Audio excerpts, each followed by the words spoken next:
Hello and welcome to Kilbowie Park, Clydebank on a very blustery Sunday for the 1993 Scottish Welfare FA Cup final between Aldbury and Glenwood football clubs. They're playing for the Refuge Assurance Trophy today, and that will be presented to a brand new winner, as neither Aldbury or Glenwood have won the competition before. A big crowd has already gathered in the stadium for this cup final, as it's the first time two local teams from Clydebank have met in such an important match. The teams are already out on the pitch waiting to be introduced to SWFA President Willie Miller and Mr and Mrs McPhail from the match sponsors Refuge Assurance plc. So let's go down and meet them. And first up, it's Glenwood FC being introduced by their very own Rapinelli, Joe McManus, their captain in his third season with the club. And there is midfield maestro Laurie Higgins sitting in tight with David Brodie Jr., son of the legendary manager who founded this club about 20 years ago. Number 2, Brian Devaney, sitting in next to Bomber McDougall, who's bound to be sponsored by Richard Gough next year with that kind of haircut. Very sharp looking there, Bomber. Next to him, a very sharp left midfield player, Anthony Durnan, being closely flanked by the chief hairdresser and trainer at the club, Jimmy Gray.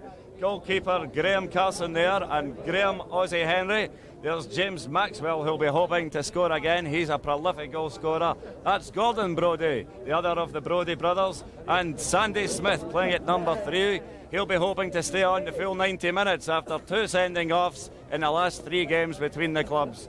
Substitutes today for Glenwood are Francis Mercy and Gordon Smith, a very loyal player.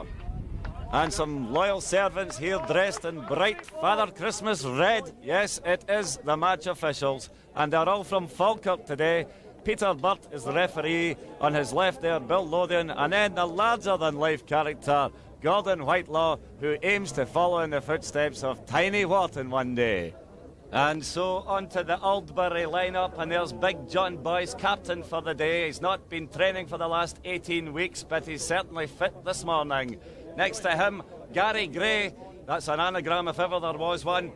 And then, oh, look at this, he flew to America for the haircut. US Marine Scott Clark, followed by George Don't Call Me Lamsey Cadzo. And we've got Ryan Giggs there. No, it's not, it's just Ryan Giggs' haircut. That's Jimmy Rowe. And a man with very much his own hair, Michael O'Neill, well, for the time being at least. Big Yub Atkinson there, Neely Atkinson. And Ian Durant has sent his hairpiece to be worn by Ian Spears. And there's a man who has maybe lost a bit of pace, but he certainly used to be a speed merchant, and the man of the moment. Yes, player coach, he's done everything. He's founded the club, he's managed the club, he's playing for the club. He's done everything but fiddle the club.